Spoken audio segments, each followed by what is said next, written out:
예, 오늘 같이 보실 하나님 말씀은 고린도전서입니다. 고린도전서 3장 16절과 17절 두 절만 같이 보도록 하시겠습니다. 고린도전서 3장 16절, 17절입니다. 너희는 너희가 하나님의 성전인 것과 하나님의 성령이 너희 안에 계시는 것을 알지 못하느냐? 누구든지 하나님의 성전을 더럽히면 하나님이 그 사람을 멸하시리라.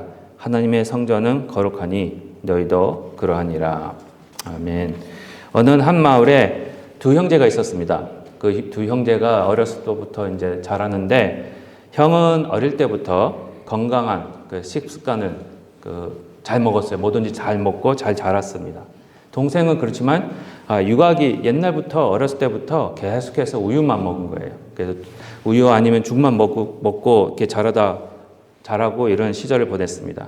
그래서 시간이 지나다 보니까 형은 여러 가지를 잘 먹은, 편식하지 않고 다 잘 먹은 그 형은 건강한 청년이 돼서 일을 하고 가족들을 돌볼 수 있고 그렇게 큰 일들을 잘 감당했습니다. 근데 동생은 여전히 다 컸는데도 어렸을 때부터 우유하고 뭐 이렇게 죽만 먹으니까 어린아이처럼 약한 몸을 가졌어요. 그리고 어려운 일을 감당할 수가 없었습니다. 뭐 무거운 것도 못 들었어요. 그런 이제 두 형제의 모습을 이제 저희들이 바라볼 수 있습니다. 이와 같이 우유와 죽만 먹은 동생은요, 약한 모습으로, 약한 사람으로 성장을 할 수밖에 없었고요. 건강한 식습관을 가진 형은 아주 건강하게 성숙한 사람으로 성장했다고 합니다. 그래서 여러분들도 여러분 자녀가 편식하면은 편식 못하게 하잖아요. 그렇죠? 근데 오늘 본문 말씀에서도요, 이 위에 말씀드린 예화와 아주 비슷한 말씀을 사도 바울은 고린도 교회 성도들에게 하고 계십니다. 고린도전서 3장을요, 어떻게 시작하시냐면은 고린도 교회 성도들에게 단단한 음식으로 하지 않고 아니면은 우유로만 한다고 말씀하고 계십니다. 그 말씀으로 시작하세요. 고린도전서 3장을. 계속해서 고린도 교회 성도들을 이 사도 바울이 단단한 음식으로 하지 못하고 우유와 또 아니면 부드러운 음식, 쉬운 음식, 그런 음식으로만 하는 이유가 3절에서 말씀하고 계시는데, 그 이유가 바로 그들이 아직 영적으로는 성숙하지 못하고, 예수 믿는 사람인데 그리스도인인데 영적으로 성숙하지 못하고 육신에 속한 자였기 때문에 그렇게 한다라고 말씀하고 계십니다. 3절에 그 이유가 나오고 있어요. 다시 말씀드리면 아직 예수님을 믿는 자들이에요. 불신자 아니었습니다, 여러분. 예수님을 믿고 신앙생활하고 있는 자들인데 그들이 아직도 세상에 속한 모습으로 살고 있었다라는 겁니다. 사도 바울이 고린도 교회 성도들을 단단한 음식으로 하지 않고 아직 부드러운 음식으로만 하는 이유가 바로 이 성숙하지 못한 그리스도인이 바로 시기와 분쟁, 세상의 모습인 3절에 보시면 이 시기와 분쟁이 있어 아직 육신에 속한 사람의 모습으로 행하기 때문이라고 말씀하고 계시는 겁니다.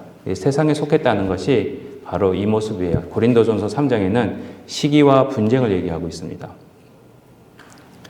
이런 시기와 분쟁이 있는 아직 성숙하지 못한 이 그리스도인인 이 고린도 교회 성도들에게 바울은 성숙한 그리스도인의 모습을 소개하면서 하나님이 원하시는 이 장성한 분량, 그죠? 성숙한 그리스도인, 그 성숙한 그리스도인으로 자라기를 원하고 계시는 겁니다. 그럼 과연 어떤 모습이 성숙한 그리스도인의 모습일까? 오늘 이 시간 어떤 모습이 성숙한 그리스도인의 모습인지 한번 살펴보면서 은혜를 나눴으면 합니다. 특별히 앞으로 나누게 될 두 가지만 할 겁니다, 오늘은. 두 가지만 할 건데, 앞으로 나누게 될 이 성숙한 그리스도인의 모습을 보면서 사모하면서 에베소서 4장 13절에 나와 있듯이 하나님께서 원하시는 이 성숙한 그리스도인, 이 장성한 분량까지 성장하시는 저와 여러분이 되시기를 주님의 이름으로 축복드립니다. 첫 번째입니다. 첫 번째 성숙한 그리스도인은 육신에 속한 자가 아니라 하나님께 속한 자입니다. 오늘 본문 말씀 3절과 4절 보시면 이런 말씀이 있습니다. 너희는 아직도 육신에 속한 자로다. 너희 가운데 시기와 분쟁이 있으니 어찌 육신에 속하여 사람을 따라 행함이 아니리요. 어떤 이는 말하되 나는 바울에게라 하고 어떤 이는 나는 아볼로에게라 하니 너희가 육의 사람이 아니리요. 이 말씀을 하시면서 고린도 교회 성도들이 아직 육신에 속한 자이기에 서로 시기하고 분쟁하고 하면서 교회 안에서 나는 바울파다, 나는 아볼로파다 이런 방법으로 당파를 지어서 싸우고 있었다라고 말씀을 하십니다. 바울에게는요, 고린도 교회는 예수를 믿는 사람이다 하지만은 여전히 세상의 지혜를 소유하고 있었고요. 그 지혜대로 교회에서 신앙생활을 하고 있었던 것입니다. 저번에 2주 동안 말씀드렸죠. 세상의 지혜는 하나님 앞에서는 어리석은 겁니다. 또한 하나님 앞에서 지혜로운 것이 세상에 대해서는 어리석은 거예요. 그런데 고린도 교회 성도들은 세상의 지혜로, 하나님의 지혜가 아니라 세상의 지혜대로 신앙생활을 한다고 말씀하고 계십니다.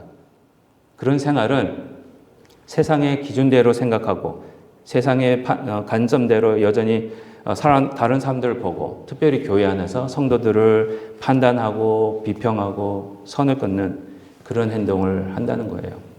특별히 오늘 본문 3절에서 보시면 이 시기와 분쟁이 있었다는 사실이 고린도 교회 성도들이 아직 세상에 속한 그리스도인이라는 것을 나타내는 표시가 되었음을 사도 바울은 얘기하고 있습니다. 시기가 뭡니까? 질투가 뭡니까? 질투는요, 분쟁을 야기시키고요, 서로를 부정적으로 생각하게 하고 서로 비교하고 나 자신이 그 사람보다 더 잘하고 있다, 더 믿음이 좋다, 더 위에 있다, 더 훌륭하다 이렇게 생각하는 요소들이 바로 질투입니다. 시기란 교회 안에서 어떤 사람의 위치나 일하는 것을 세상적인 관점으로 생각해서 평가하고 비판하는 거예요. 그래서 이 고린도 교회 성도들이 바울파에 속했다, 나는 바울에게 속했다, 아볼로에게 속했다 이렇게 얘기하고 있을 때에 아마도 이런 이유 때문에 그랬을 거예요. 바울은 고린도 교회를 개척했습니다. 시작했어요. 아볼로는 그 다음에 와서 이 교회를 양육을 했어요. 그래서 막 성장을 시켰던 것 같아요.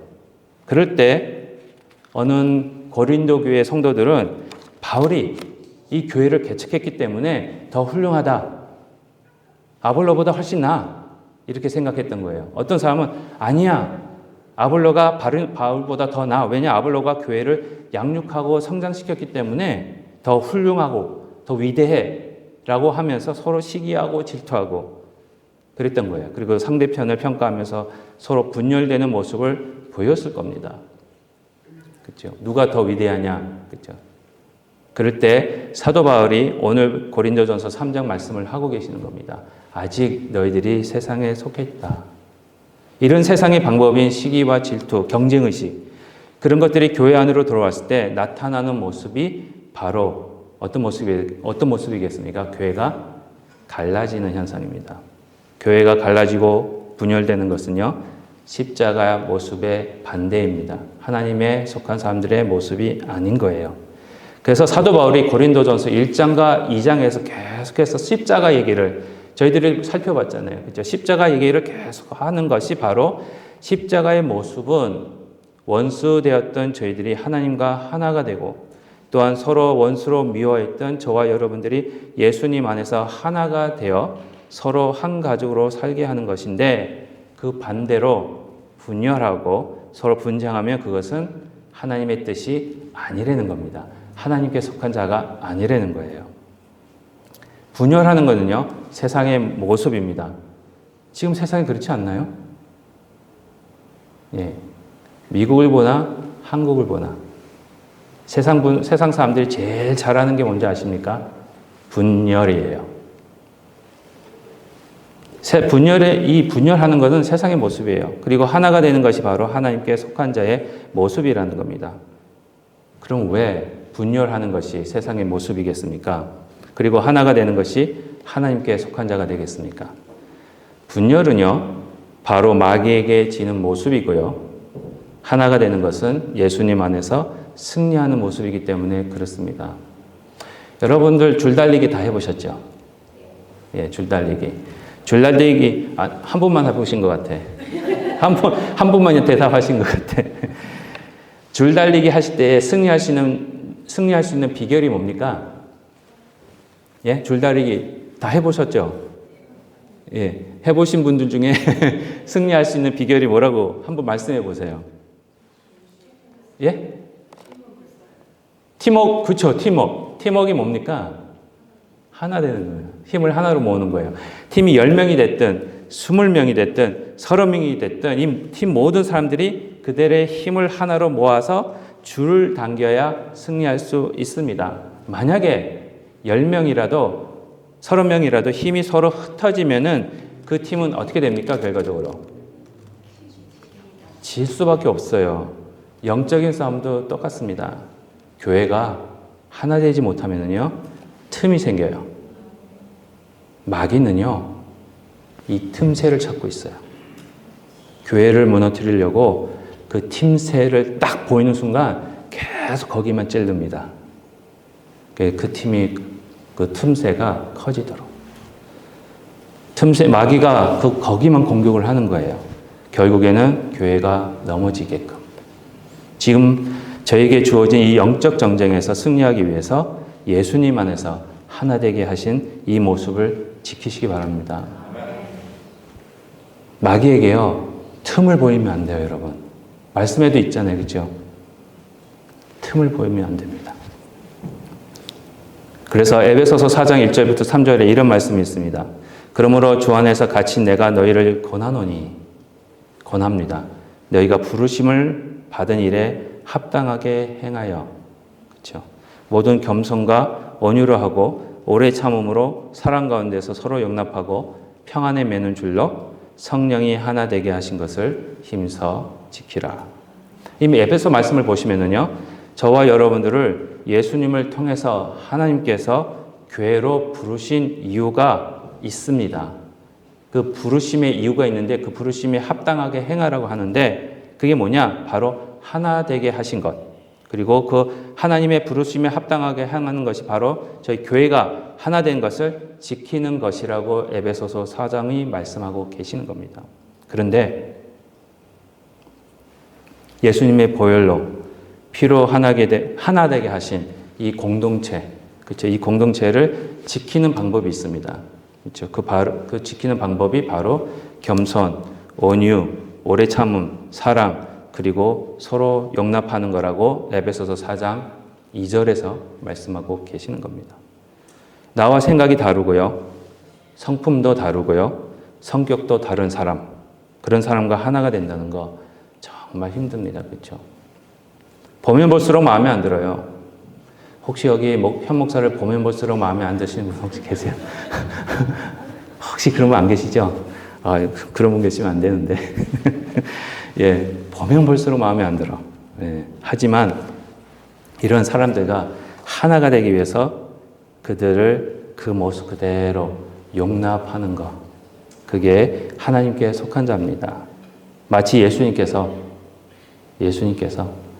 부족한 나를, 죄인인 나를 용납하신 것 같이. 그렇죠? 부족한 사람들을 용납하기 위해선 사도 바울이 얘기한 것 같이 오래 참음이 필요합니다. 오래 안 참으면요, 정말 진짜 하나 되기 힘들어요. 그렇죠? 그래서 사랑이 필요하고요, 겸손, 온유도 필요합니다. 그래서 사도 바울이 5가지 성품을 얘기하고 있는 거예요. 에베소서 4장에서. 비록 많이 부족하지만 하나됨을 지킴으로 하나님께서 예수님을 통해 저와 여러분들을 부르신 그 부르심에 합당하게 행하는 것. 그래서 세상에 속한 사람들이 아니라 하나님께 속한 자들로 성숙한 그리스도인으로 자라는 것이 하나님이 저희들에게 원하고 계시는 뜻입니다. 이 뜻을 순종하시는 저와 여러분이 되시기를 축복합니다. 두 번째입니다. 두 번째 성숙한 그리스도인은요, 하나님의 성전이 되는 거예요. 여러분들은 하나님의 성전입니다. 오늘 읽은 말씀이에요. 16절과 17절 보시면 이런 말씀이 있습니다. 너희가 하나님의 성전인 것과 하나님의 성령이 너희 안에 계시는 것을 알지 못하느냐? 누구든지 아주 무섭습니다. 그렇죠? 하나님의 성전을 더럽히면 어떻게 된다고요? 하나님이 그 사람을 멸하시리라. 심판하신대요. 하나님의 성전은 거룩하니 너희도 그러하니라. 이 고린도전서 3장 16절과 17절 말씀에서 사도 바울이 너희가 하나님의 성전이라고 말씀할 때에는요, 그 의미는 바로 교회가 하나님의 성전이라는 겁니다.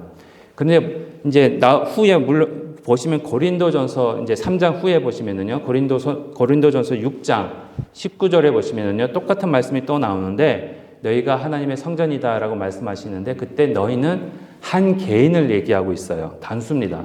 한 분 한 분이 하나님의 성전이라는 거예요. 근데 이 고린도전서 3장 16절에서는요, 너희가 할 때는 이거는 복수형입니다. 단체예요. 여러분 전체가 이 교회가 하나님의 성전이라는 겁니다. 교회 전체를 가리켜서 하나님의 성전이라고 말씀하고 계시는 겁니다.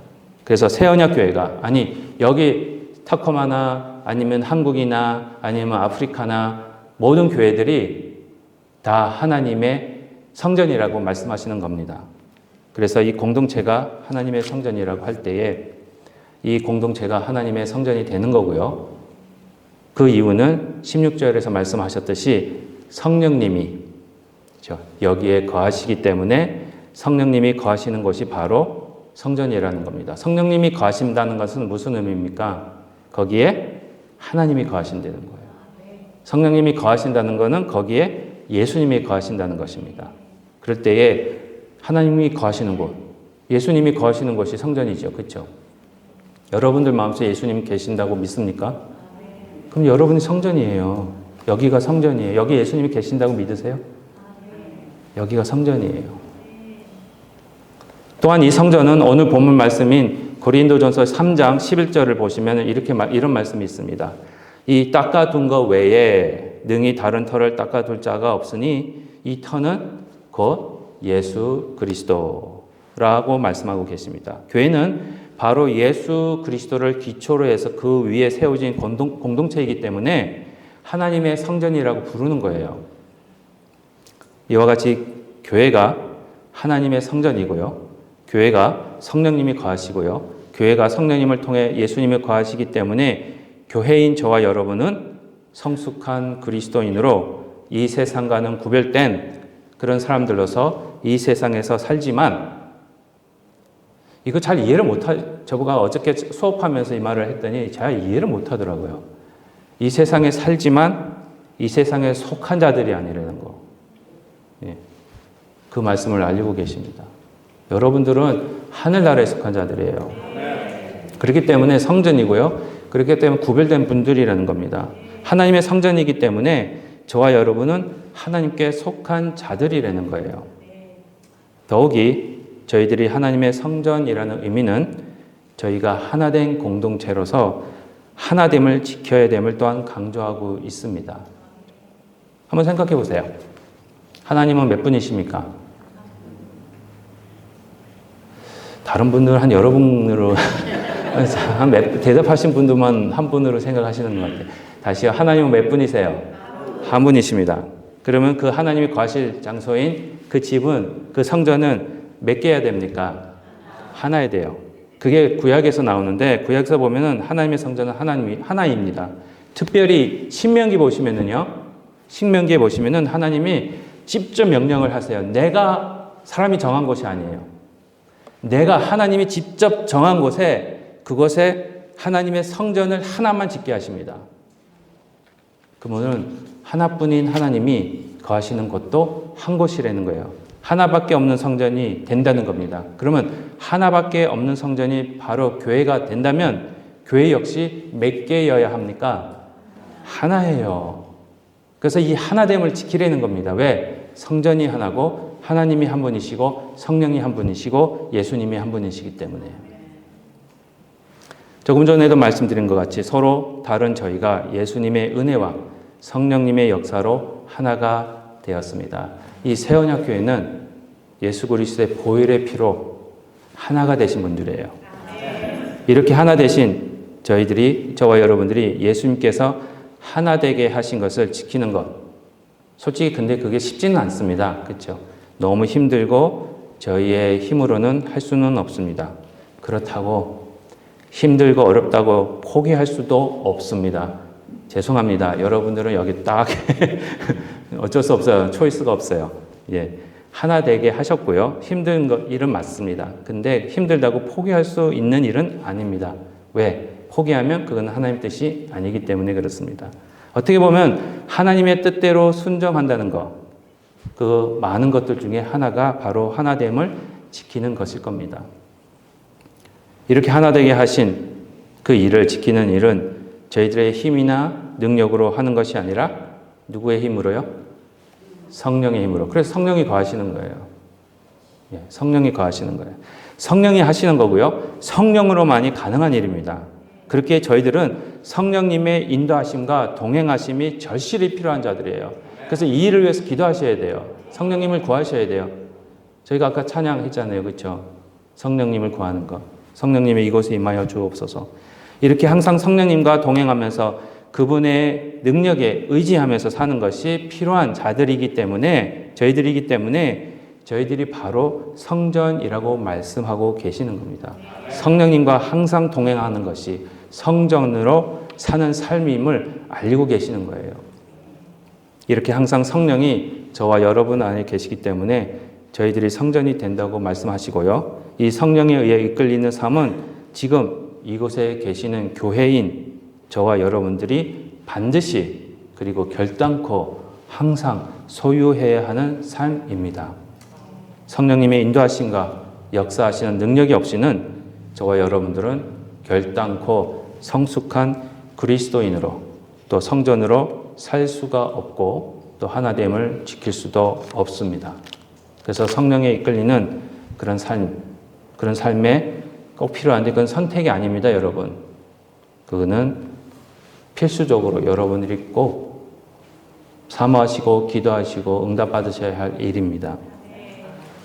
왜 성령의 인도하심이 필요한가? 이게 필수인가? 여러분들 어렸을 때 연 날려보셨죠? 한 번도 안 날려보셨죠? 연이 뭔지는 아시죠? 예, 연을 다 날려보실 때에 연을 날릴 때 가장 필요한 게 뭐라고 생각하십니까? 실. 그렇죠. 실. 그리고 또 뭐가 연이 올라가야 돼요. 그 연을 날린다는 게 뭡니까? 예. 바람이에요. 여러분 그거 아세요? 바람이라는 뜻이 구약에서는 히브리어로 누구를 가리키는지 아십니까? 전도사님 아시는 것 같아요. 그렇죠?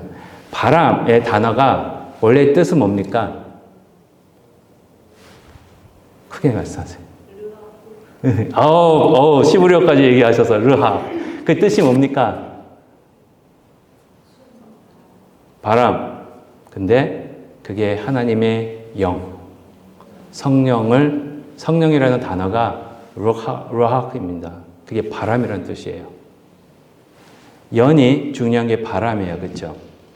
바람이 안 불면 어떻게 됩니까? 막 날리는데 바람이 안 불어요. 그러면 여러분들 연이 어떻게 됩니까? 예? 안 날리죠. 그러면 한번 바람이 없는데 안 날리고 연을 들고 막 뛰어보신 경험 있으시죠? 그럼 연이 어떻게 됩니까? 네?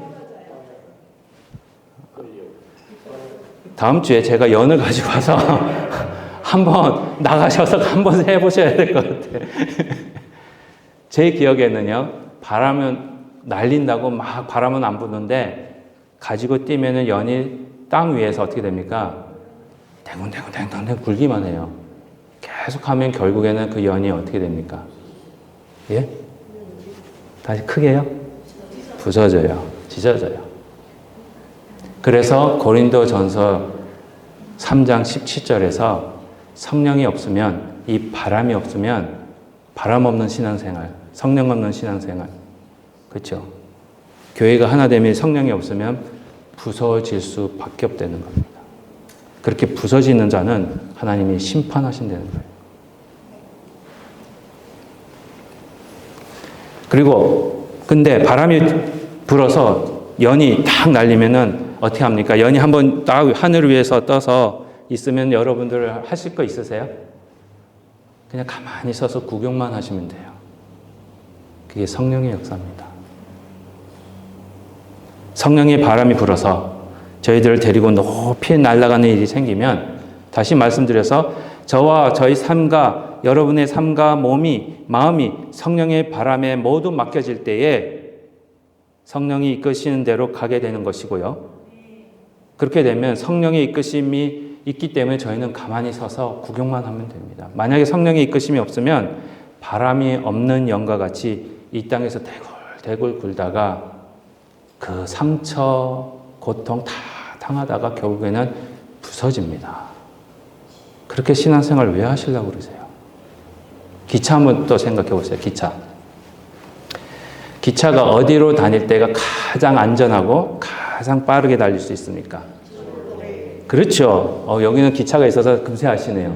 연을 앞는 바로 찻길 위에 있을 때 가장 안전하고 빠르게 목적지까지 도착할 수 있습니다. 그런데 만약에 기차가 이 찻길로만 왜 다녀? 진짜 답답해. 저 자동차도 보고 사람도 보니까 마음대로 막 가더만. 나도 그렇게 갈래. 하고 철길이 인도하는 대로 가는 게 싫다고 그 철길에서 나와버리면 어떻게 됩니까? 그렇죠. 기차가 어떻게 돼요? 전복됩니다. 그럼 그 안에 있는 사람도 어떻게 돼요? 죽습니다. 사고가 나요. 그러면 위험해요. 생명의 위험한 상황까지 됩니다. 저희가 성숙한 그리스도인의 삶, 성전으로 사는 삶이 이와 같습니다.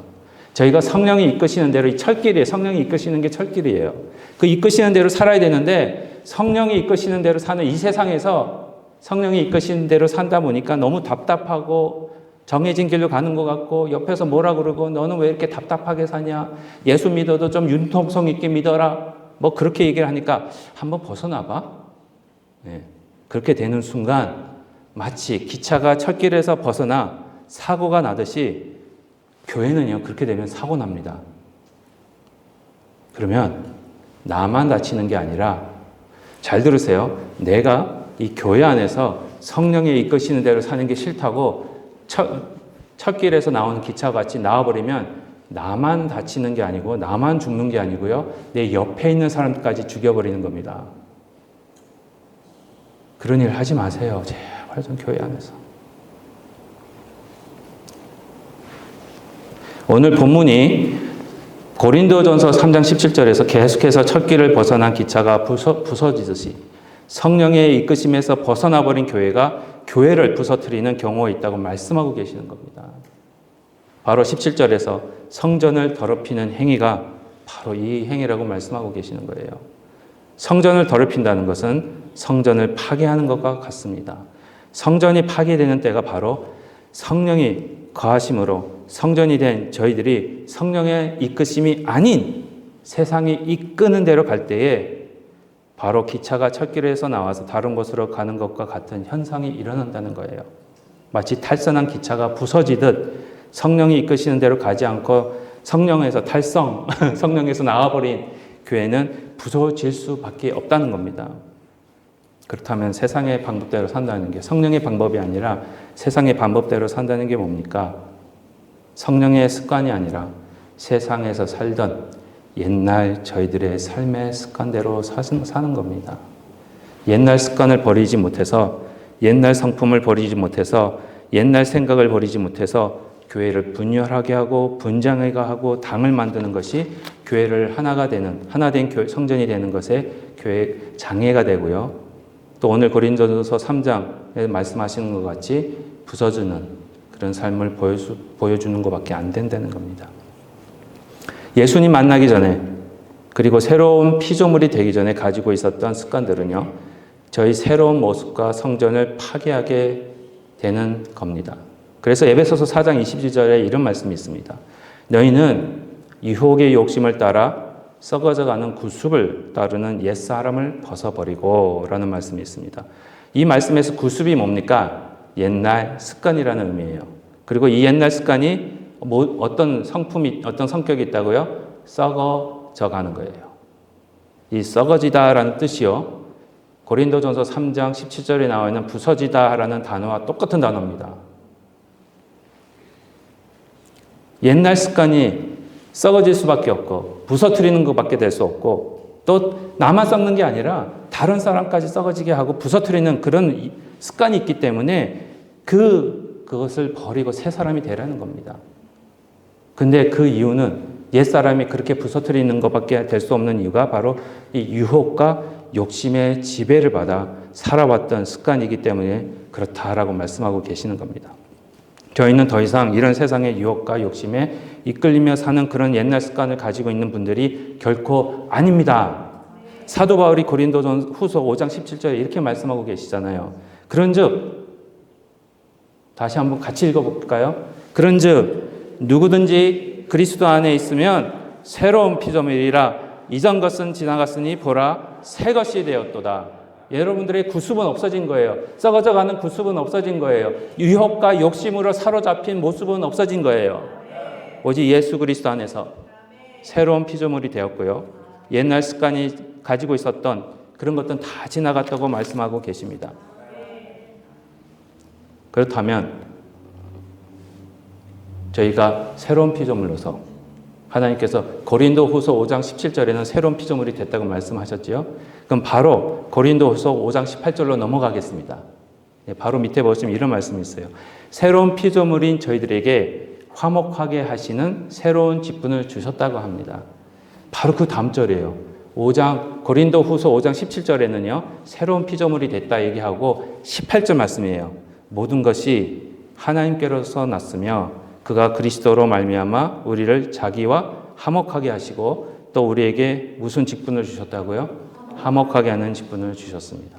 새로운 피조물을 만드시고 화목하게 하는 직분을 주신 거예요. 사도 바울은 고린도후서 5장 17절에서 그리스도 안에서 새로운 피조물이 되었다라고 말씀하시고 바로 그 다음 절에 그리스도로 말미암아 하나님께서 우리를 자기와 화목하게 하시고 또 동시에 화목하게 하시는 직분을 주셨다고 말씀하고 계십니다. 성숙한 그리스도인으로서 하나님께 속한 자로서 성전으로서 받은 새로운 직분이 있습니다. 교회 안에는요 목사도 있고요 장로님도 계시고요 권사님들도 계시고 집사님들 다 계십니다. 이 직분을 왜 주셨는지 아십니까? 그렇죠. 화목하게 하는 직분을 잘 감당하라 라고 주신 직분이 목사고 장로고 권사고 집사입니다. 한 분밖에 아멘 안 하시네요. 오늘 이곳에 모이신 모든 분들이 성령이 거하시는 성전으로서 성숙한 그리스도인으로서 성장하고 제자가 되어 바로 이 귀중한 직분인 화목하게 하는 직분을 잘 활용하시어 저희 교회가 더 하나가 되는 하나님의 성장으로 성장하는 그런 교회가 되기를 예수님의 이름으로 기도하고 축복합니다. 결론적으로 말씀드리겠습니다. 성숙한 그리스도인은 이 세상에서 살지만은 세상에 속해서 세상의 기준대로 사는 분들이 아닙니다. 바로 하나님께 속한 자들로서 하나님 나라의 윤리와 기준대로 사는 자들입니다. 바로 하나 되게 하신 것을 지키는 자들이에요. 두 번째로 성숙한 그리스도인은 바로 성전으로 사는 분들입니다. 사도 바울이 고린도전서 3장 16절에서 말씀하신 것 같이 성령이 이 공동체 안에 거하시기 때문에 저와 여러분이 성전이라는 것입니다. 성전으로서 성령의 이끄심에 순종하는 자들로 새로운 피조물답게 화목하게 하시는 직분을 잘 감당하는 것이 바로 성숙한 그리스도인의 모습이라는 겁니다. 저희 새언약교회 모든 성도님들뿐만 아니라 이 지구 위에 거하는 모든 교회가 하나님의 성전으로 성숙한 그리스도인으로서 예수님께서 하나 되게 하시고 화목하게 하신 것을 지키고 전하는 그런 귀한 하나님의 교회가 되시기를 주님의 이름으로 기도하고 축복합니다. 기도하시겠습니다.